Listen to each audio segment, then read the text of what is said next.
Now, today we start important topic of salary, perquisites. Note कीजिए बेटा सब लोग, perquisites. perquisites. ओके, नोट किया perquisites. एक्चुअली जब एक एम्प्लॉई सर्विस में होता है तो उसको एम्प्लॉयर अलाउंस देता है. अलाउंस मॉनेटरी फॉर्म में देता है. ठीक है, बोलिए अलाउंस कैसे कैसे देता है? मॉनेटरी फॉर्म में देता है, पैसे के फॉर्म में देता है. और उसको एम्प्लॉई जो है उस मॉनेटरी फॉर्म को यानी उस अलाउंस को लेता है. और वो चाहे उसका एक्सपेंस करता हो या नहीं करता हो, उससे मतलब नहीं है, लेकिन अपने एम्प्लॉयर से ऐसे अलाउंस तो लेता ही है वो. That is clear. तो एम्प्लॉय उसे क्या करता है, अलाउंस न देके बल्कि फैसिलिटीज दे देता है. क्या देता है? फैसिलिटीज. अब फैसिलिटीज क्या होता है? या तो लो, टेक और लेफ्ट, है कि नहीं? आप फैसिलिटी को लीजिए या तो छोड़िए. मतलब कि वह आपको अलाउंस न देके बल्कि क्या देता है? फैसिलिटीज दे देता है. अब जब ये फैसिलिटीज को ही परक्विजिट्स कहते हैं, तो अब इम्प्लॉय के सामने ये प्रश्न होता है कि उस फैसिलिटीज को ले या न ले. अलाउंस में क्या था? अलाउंस में उसको नहीं भी ऐसी फैसिलिटी की नीड थी, तो उसने अलाउंस में पेमेंट तो ले लिया ना. अब उस पेमेंट को चाहे जैसे वो एक्सपेंस कर ले, लेकिन इसमें क्या है, फैसिलिटी को तो लेना ही होगा ना. यदि आप फैसिलिटी लेते हो तो आप फैसिलिटी लो, और नहीं लेते हो तो छोड़ो कंप्लीटली. तो ऐसे टाइम पे आपका अलाउंस न देके, अलाउंस क्या है? एक मॉनेटरी फॉर्म में सुविधा है, यानी कि सुविधा तो है, फैसिलिटी परक्विजिट्स नहीं है बल्कि वो सुविधा है, लेकिन पेमेंट फॉर्म में है. लेकिन इसमें क्या है? इसमें उस चीज की फैसिलिटी दे दी जाती है और इम्प्लॉय उसे पाता है. लेना होता तो लेता है, नहीं लेना होता तो नहीं लेता है. ठीक है, बोलिए. तो देखिए, ये परक्विजिट्स तीन प्रकार के होते हैं. There are three types of perquisites. ये सुविधाएं बेटा तीन प्रकार की होती है जो आपके एम्प्लॉयर ने आपको दिया है. Okay,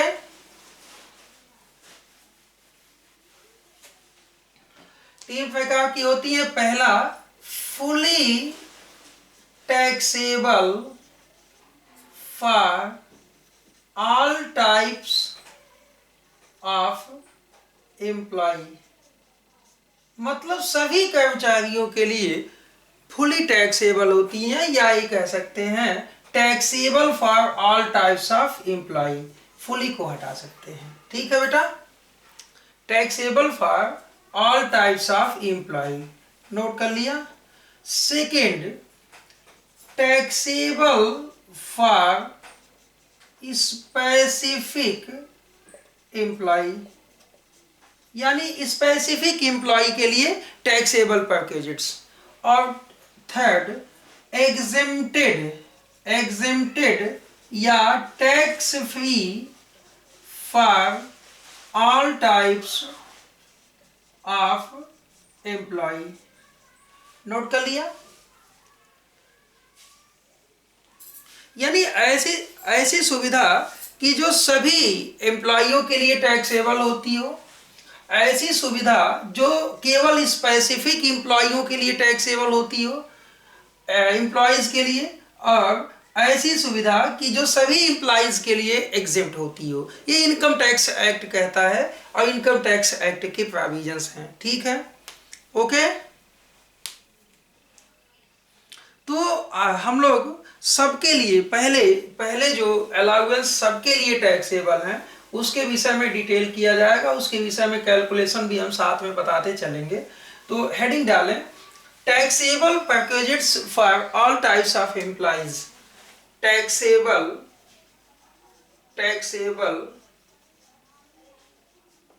perquisites for all types of employ.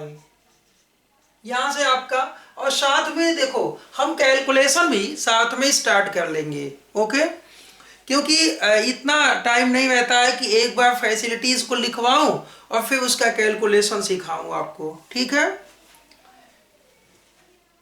तो लिखेंगे rent free house section 17 subsection 2 का क्लास फर्स्ट।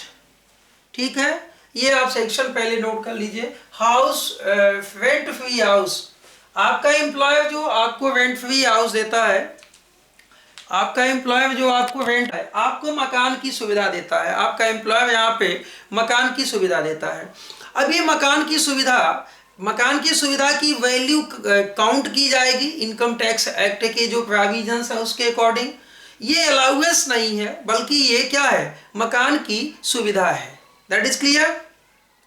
अब ये मकान की सुविधा की वैल्यू हम लोग इनकम टैक्स एक्ट के प्रोविजंस के हिसाब से कैलकुलेट किया जाएगा कि इनकम टैक्स एक्ट का प्रोविजंस क्या कहता है। ठीक है बेटा, ओके।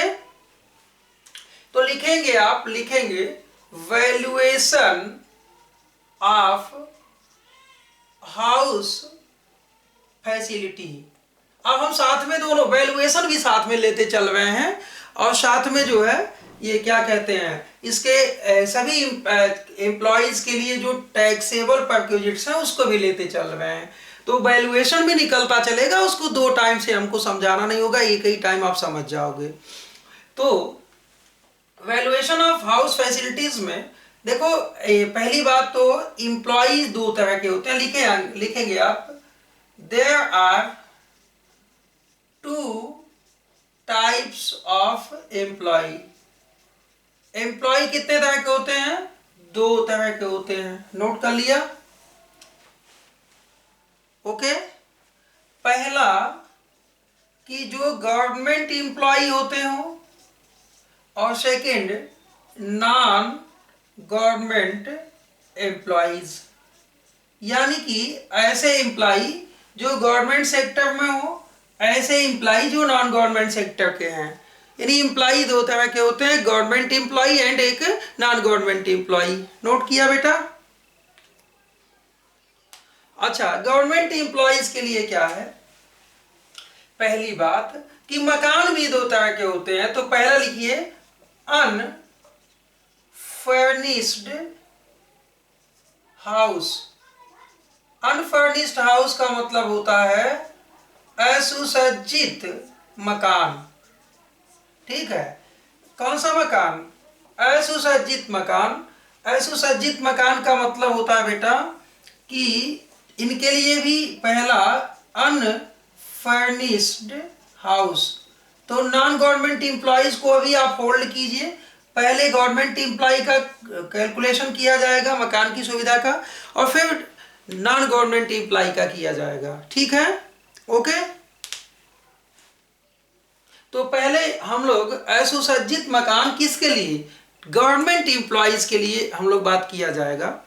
तो इसमें मकान की सुविधा का मूल्य क्या होगा नॉन गवर्नमेंट एम्प्लॉय के लिए, तो जान लीजिए कि per month of house rent decide by government as a license fee, यानी कि सरकार ने जितना per month as a license fee determine किया है, उसे हम उस वैल्यू को अनफर्निश्ड हाउस की वैल्यू ट्रीट करते हैं। ठीक है, will be value of unfurnished house. Note किया बेटा। यानी सरकार कहती है कि ऐसे मकान की वैल्यू अगर 1000 पर मंथ है, मैं एग्जांपल दे रहा हूँ, तो 12,000 एक साल का आपका अनफर्निश्ड हाउस की वैल्यू हो जाएगी। That is clear. ये गवर्नमेंट ने क्या किया है, ये गवर्नमेंट डिसाइड कर देता है कि ऐसे मकान का, ऐसे रूम का जो एम्प्लॉय को दिया गया है, ये पर मंथ ये इतना आपका मकान के वैल्यू मकान की वैल्यू होगी, या इतना अमाउंट आपके मकान की सुविधा का मूल्य होगा, या इतना अमाउंट पर मंथ आपके हाउस फैसिलिटी की वैल्यू होगी। ये सरकार ने पहले से ही as a license fee decide किया हुआ है। ओके, समझ में आया कि नहीं? तो आपने क्या किया, अनफर्निश्ड की वैल्यू डिसाइड कर लिया। ओके, नोट कर लिया अनफर्निश्ड की वैल्यू। बोलो भाई, समझ में आया कि नहीं? अच्छा, अगर कहे कि आपको उसने फर्निश्ड हाउस दे दिया, ये पहला क्या था, अनफर्निश्ड हाउस का था। अब गवर्नमेंट ने या आपके एम्प्लॉय ने आपको सेकंड फर्निश्ड हाउस दे दिया। कौन सा हाउस दे दिया? Furnished house. ओके, पहला अनफर्निश्ड, दूसरा फर्निश्ड हाउस दे दिया। तो फर्निश्ड हाउस दे दिया जब, तो इसी अनफर्निश्ड की वैल्यू में, किसमें, इसी अनफर्निश्ड की वैल्यू में कॉस्ट ऑफ फर्नीचर यदि ऐड कर लिया जाए तो वो फर्निश्ड वैल्यू हो जाएगी। तो फर्निश्ड मकान पहले किसे कहते हैं ये समझ लीजिए कि आपका मकान अनफर्निश्ड है, मतलब कि कोई भी इलेक्ट्रिक फिटिंग्स और कोई भी फर्नीचर आपके एम्प्लॉयर ने आपको नहीं दिया है, यानी एम्प्लॉयर ने केवल खाली मकान दे दिया है जिसमें फर्नीचर और इलेक्ट्रिक सेटिंग जैसे फैंस, स्विच, सॉकेट्स ये सब नहीं दिया है। तो ऐसे मकान को अनफर्निश्ड हाउस कहते हैं। तो अनफर्निश्ड हाउस का मतलब कि पर मंथ जो रेंट डिसाइड किया है सरकार ने, वही उस सुविधा का मूल्य कंसीडर किया जाएगा। ओके, अच्छा, अगर आपके एम्प्लॉयर ने आपको फर्निश्ड हाउस दिया है, तो फर्निश्ड हाउस दिया है तो फर्निश्ड में क्या क्या ऐड होगा भाई? फर्निश्ड में कौन सी सुविधा देगा? मकान देगा और साथ में फर्नीचर फिटिंग्स भी आपको दे देगा। ठीक है, तो जो फर्नीचर एंड फिटिंग्स देगा आपको, और फिर इलेक्ट्रिक जो फैंस देगा, जो इलेक्ट्रिक सॉकेट देगा, ये सब फर्नीचर्स एंड फिटिंग्स में इन्वॉल्व किए जाते हैं, कंसिडर किए जाते हैं। तो ऐसे टाइम पर फर्निश्ड हाउस की वैल्यू निकालने के लिए पहले यहां लिखेंगे वैल्यू ऑफ अनफर्निश्ड हाउस। ठीक है बेटा, कैसे? जैसे पहले ये कैलकुलेट किया गया है वैसे। ओके, नोट कर लिया। अब इसमें ऐड किया जाएगा 10% कॉस्ट ऑफ फर्नीचर। जो जितने की फर्नीचर आपको दिया है इसका 10% इसमें इंक्लूड कर लेंगे, तो ये वैल्यू ऑफ अनफर्निश्ड आ जाएगा, वैल्यू ऑफ फर्निश्ड हाउस। ये क्या आ जाएगा? Value of furnished house. Copy किया? फर्निश्ड एंड अनफर्निश्ड दोनों हम आपको सरकार। अनफर्निश्ड हाउस है, क्या है? अगर अनफर्निश्ड हाउस है तो गवर्नमेंट ने जितना पर मंथ रेंट डिसाइड किया है, ये इसके लिए value of house facility consider की जाएगी। That is clear? बोलिए। अब यदि आपके एम्प्लॉयर ने आपको फर्निश्ड हाउस दिया है, तो फर्निश्ड हाउस में क्या है? एक तो पहले अनफर्निश्ड हाउस होगा जो वैल्यू होगी, और प्लस जो फर्नीचर एंड फिटिंग्स आपको दिए हैं उसमें 10% कॉस्ट ऑफ फर्नीचर ऐड कर लेंगे, तो फर्निश्ड हाउस की वैल्यू निकल के आ जाएगी। ठीक है, बोलिए। अच्छा, एक चीज और देखो, मैं यहीं पे कंसेशनल हाउस की भी बात कर लेता हूं। यदि आपके वेतन से, आपकी सैलरी से आपके एम्प्लॉयर ने कुछ पैसा काटा है इस सुविधा के लिए, तो उसे डिडक्ट कर लेंगे। ओके भाई, आपके सैलरी से आपका एम्प्लॉयर कुछ पैसा इस सुविधा के बदले लेता भी है तो उसे डिडक्ट कर लेंगे, तो वैल्यू ऑफ कंसेशनल हाउस आ जाएगा ना। तो क्या आ जाएगा? वैल्यू ऑफ कंसेशनल हाउस आ जाएगा। तो value of concessional house sorry, तो ध्यान दीजिएगा कि ये अनफर्निश्ड की वैल्यू और ये फर्निश्ड की वैल्यू निकल गई। समझ में आया कि नहीं? बोलिए। और इस सुविधा के लिए अगर आपके एम्प्लॉयर ने कुछ पैसा आपसे, आपकी सैलरी से डिडक्ट किया है, चार्ज किया है, तो उस पैसे को भाई, वो तो उसने जब आपसे पैसा लिया तो उस पैसे को घटा देंगे ना, डिडक्ट कर लेंगे ना, तो वैल्यू ऑफ कंसेशनल हाउस निकल के आ जाएगा। तो भूलेंगे नहीं ना। नहीं। तो चलिए, यदि आपके पास बुक्स है तो अपने एचसी मेहता की बुक से इलस्ट्रेशन 7 देखिए। एचसी मेहता की बुक से इलस्ट्रेशन 7 निकल गया बेटा। कहता है Shri Bishan Narayan is a district magistrate of Agra. एक बात बताओ, डिस्ट्रिक्ट मजिस्ट्रेट कोई प्राइवेट एम्प्लॉय भी होता है क्या? बोलो। डिस्ट्रिक्ट मजिस्ट्रेट तो हमेशा गवर्नमेंट एम्प्लॉय होता है। हाँ, चलिए, तो आपको इसमें बताना है क्या कि मिस्टर नारायण एक गवर्नमेंट एम्प्लॉय है। अगर वो डिस्ट्रिक्ट मजिस्ट्रेट लिख दिया यानी डीएम है तो वो सरकारी कर्मचारी है, पहली बात जान लीजिए। He is living in a furnished bungalow provided by the government free of rent. His salary is 1,20,000 per month. उनकी सैलरी से हमसे क्या मतलब है? यहाँ पे हम तो देखना, हमें अगर मकान की सुविधा निकालनी देखा जाए। क्या कहता है? The rent of furnished bungalow as per government rule 2,000 per month. उनके बंगले का जो किराया सरकारी नियम के हिसाब से मैंने आपको यहाँ पे बताया है वो 2,000 रुपये पर मंथ है। But it's fair rental value is 17,500 per month. देखिए, जितना गवर्नमेंट ने डिसाइड किया है वो मानेंगे, फेयर मार्केट वैल्यू से यहाँ कोई मतलब नहीं है। ओके, फेयर रेंटल वैल्यू से कोई मतलब नहीं है। He is provided furniture 80 acceptor of the cost of 1,70,000। उन्हें 1,70,000 का फर्नीचर दिया गया है। Find out the value of rent free house. ठीक है, तो क्या है बेटा? कुछ नहीं, मैं गवर्नमेंट एम्प्लॉय के लिए ये क्वेश्चन आपको बता दे रहा हूं कि आप लिखेंगे, पहले क्या लिखेंगे? वैल्यू ऑफ अनफर्निश्ड हाउस कितना है बेटा? गवर्नमेंट ने 2,000 पर मंथ डिसाइड किया है तो कितना हो गया? 24,000। गवर्नमेंट ने 2,000 पर मंथ डिसाइड किया है तो वैल्यू हो गया एक साल का 24,000। अब ऐड कर लेंगे, क्या ऐड करेंगे? Add 10% cost of furniture. Question में क्या पूछा था? केवल हाउस की वैल्यू पूछा है ना कि उनके लिए क्या टैक्सेबल होगी, सैलरी नहीं पूछा है कि उनकी सैलरी कितनी होगी। आप बताइए। नहीं, केवल हाउस की वैल्यू पूछा है तो 10% यानी उन्हें 1,70,000 का फर्नीचर दिया गया है तो इसका 10% निकाल लेंगे, 17,000 हो जाएगा। ये आ जाएगा 41,000। आया बेटा?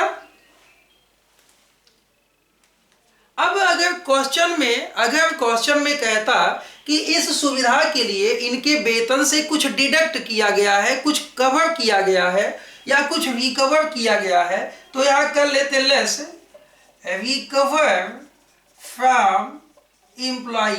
क्या लिखते? Recover from employ. यहां कुछ ऐसा किया नहीं गया है तो ये 41,000 क्या निकल के आएगा?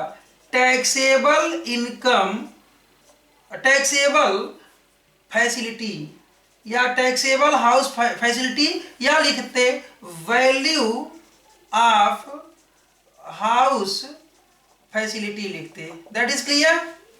बताइए बेटा,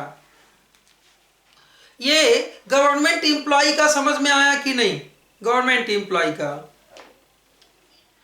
अच्छा, चलिए लिखिए नॉन गवर्नमेंट एम्प्लॉय। तो ये मैं अब अगर मैं कहूं कि in case of non government employ, क्या कहूं बेटा? In case of non government employ. Okay,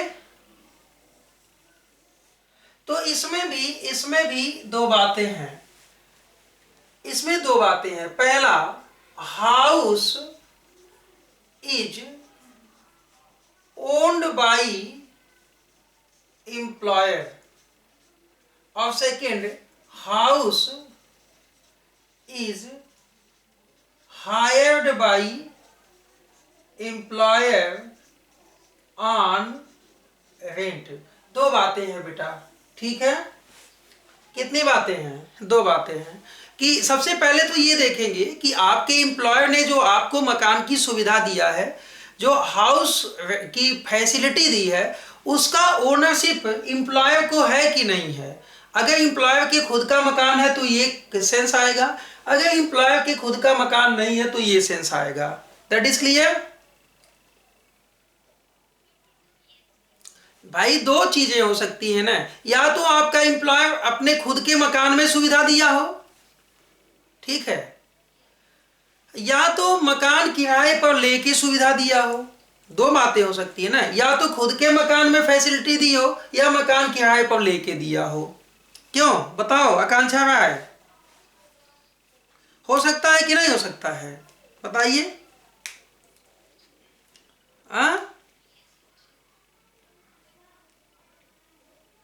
हो सकता है। चलिए, तो यानी कि सबसे पहली बात कि हम यहाँ पे ओन्ड बाय एम्प्लॉयर के सेंस में आएंगे और यहाँ लिखेंगे बेटा अनफर्निश्ड हाउस। क्या लिखेंगे? Unfurnished house. क्या लिखेंगे? Unfurnished house. कि हम लोग यहाँ पे क्या वैल्यू होगी ये देखेंगे। That is clear. Unfurnished house की क्या वैल्यू होगी इसके अंदर हम ये देखेंगे। तो सबसे पहले बता दूं कि if population of city which are higher to 25 lakh, अगर पॉपुलेशन 25 लाख से ज्यादा है जहां पे आपको मकान की सुविधा दी गई है, ठीक है, ओके, तो जो वैल्यू होगा ना, वो जो वैल्यू होगा वो 15% ऑफ सैलरी होगा, ठीक है, नोट कर लिया। पहला कंडीशन। सेकेंड, इफ पॉपुलेशन ध्यान दीजिएगा, ये 25 लाख से ज्यादा होना चाहिए, 25 लाख से ज्यादा। तो उसका मतलब है कि population is higher than 10 lakh but less than 25 lakh या up to 25 lakh, up to 25 lakh, या तो 25 लाख तक हो, 25 लाख से ज्यादा होगा तो कितना हो जाएगा? 15%। ओके, कब? सन 2001 की जो जनगणना हुई है, पॉपुलेशन सेंसस कंडक्ट किया गया है, तो अगर 25 लाख से अधिक नहीं है, लेकिन क्या है, 10 लाख से अधिक है, पॉपुलेशन 10 लाख से अधिक है लेकिन 25 लाख तक है, 25 लाख से अधिक नहीं है, तो 10% of salary. That is clear. Okay बेटा। अच्छा, थर्ड केस, अगर पॉपुलेशन इफ, अब अदर प्लेस के लिए अदर पॉपुलेशन का मतलब कि 0 से लेके 10 लाख तक, 10 लाख अगर पॉपुलेशन है, 10 लाख से ज्यादा नहीं है, तो 7.5% ऑफ सैलरी, ये अनफर्निश्ड हाउस की वैल्यू कंसीडर की जाएगी। नोट कर लिया। 7.5%, 7.5%। ओके,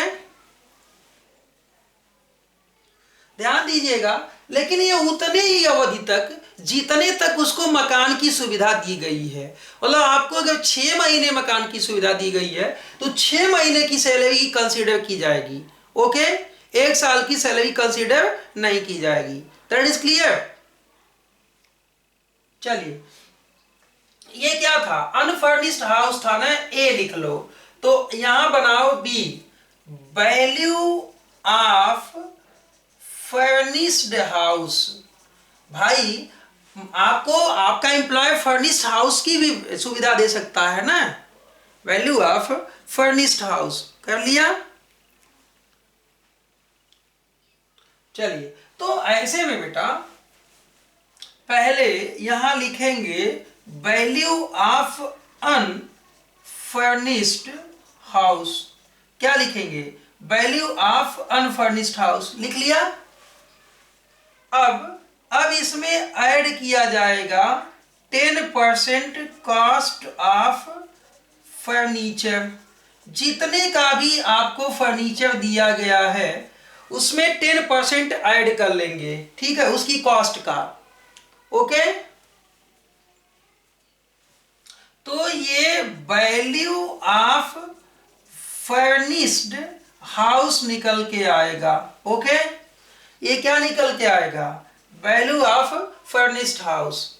और यदि इस सुविधा के लिए एम्प्लॉय से उसके एम्प्लॉयर ने कुछ काटा है, कुछ वेतन से उसके रिकवर किया है, तो उसे डिडक्ट कर लेंगे। Okay,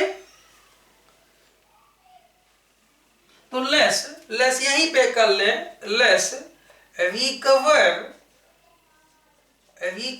from employ for such facility, recover from employ for such facility. तो ये निकल के आ जाएगा वैल्यू ऑफ कंसेशनल हाउस। ठीक है, okay, that is clear, any doubt? चलिए अब देखो ना, अब आपके एम्प्लॉयर ने क्या किया, आपके एम्प्लॉयर ने तो उसके खुद का मकान था जो सुविधा दी, आपने कॉपी किया कि नहीं किया अच्छे से, और नोट्स अच्छे से बनाना आप। अच्छा, आपके एम्प्लॉयर ने क्या किया, अब उसने, उसका खुद का मकान नहीं है, उसने किराए पे लेकर आपको मकान दिया हुआ है। क्या दिया है, किराए पर लेकर मकान दिया हुआ है। तो ऐसा भी हो सकता है, पहला अनफर्निश्ड हाउस हो सकता है, क्यों, आपको अनफर्निश्ड हाउस दे सकता है पहला, that is clear.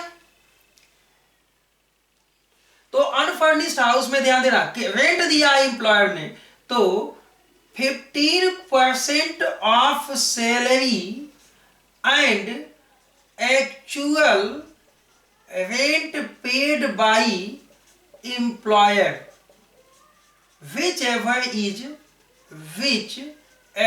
Is less will be value of unfurnished house।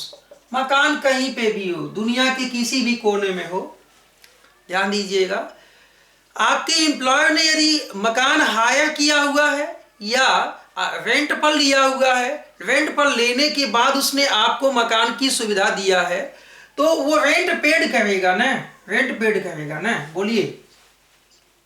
और वेतन का 15%, इन दोनों में जो कम होगा वो मकान की सुविधा का मूल्य या वैल्यू माना जाएगा, अनफर्निश्ड हाउस की वैल्यू। नोट कर लिया, बोलो यस। अच्छा, अगर ये सेकेंड टॉपिक फर्निश्ड हाउस हो, अगर वो क्या हो, फर्निश्ड हाउस हो, तो सबसे पहले यहां लिखेंगे वैल्यू ऑफ अनफर्निश्ड हाउस। क्या लिखेंगे, वैल्यू ऑफ अनफर्निश्ड हाउस, और उसमें ऐड कर लेंगे, क्या ऐड करेंगे, 10% कॉस्ट ऑफ फर्नीचर। भाई आपके एम्प्लॉयर ने जितने का फर्नीचर दिया होगा, तो ये आपका वैल्यू ऑफ फर्निश्ड हाउस निकल के आ जाएगा। आ गया? और इसमें से आपके एम्प्लॉयर ने यदि आपकी सैलरी से कुछ रिकवर किया है, रिकवर फ्रॉम एम्प्लॉई, यदि एम्प्लॉई से कुछ रिकवर किया है तो डिडक्ट कर लेंगे, तो ये निकल के आ जाएगा value of concessional house. That is clear? अच्छा, इस कंप्लीट कॉन्सेप्ट में जो मीनिंग ऑफ सैलरी है, हम लोग जगह जगह 10%, 7.5% एंड 15% सैलरी की जो मीनिंग लिखे हैं, उस सैलरी में क्या क्या इंक्लूड किए जाते हैं। भाई जब हम लोगों ने हाउस रेंट अलाउंस किया था, तो हाउस रेंट अलाउंस में क्या क्या इंक्लूड किया था, basic salary, dearness allowance under the terms of employment and commission on sale by fix rate किया था, याद होगा आपको, बोलिए। लेकिन यहां सैलरी में हाउस की फैसिलिटीज के समय क्या क्या कंसीडर किया जाएगा, चलिए बताते हैं, आपको बताते हैं, ठीक है। देखिए, for calculation of house facility, for calculation of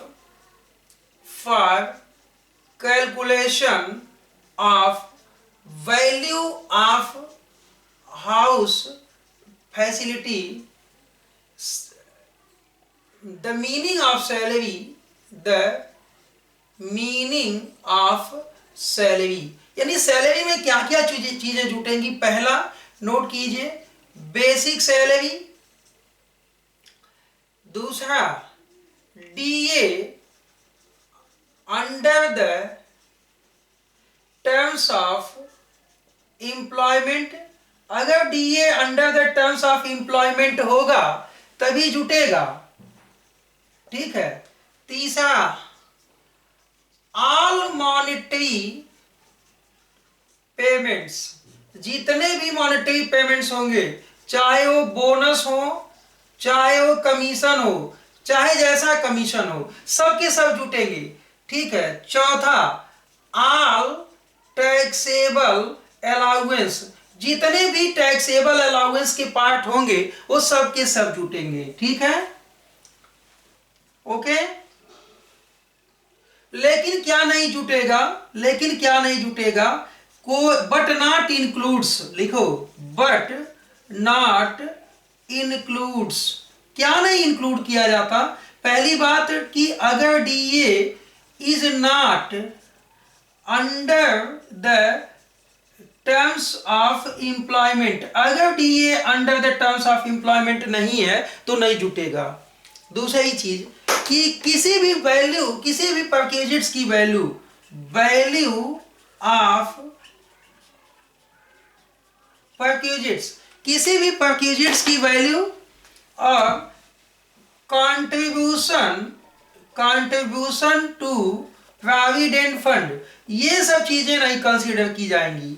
या कोई भी कंपनसेशन, जो कंपनसेशन सर्विस चेंज के नाते आपके एम्प्लॉयर ने दिया है, तो इनको उस समय सैलरी में मकान की सुविधा के कैलकुलेशन के लिए इनको केवल इतनी चीजों को इन्वॉल्व किया जाएगा, इसको नहीं इन्वॉल्व किया जाएगा। नोट कर लिया? Yes sir. तो देखिए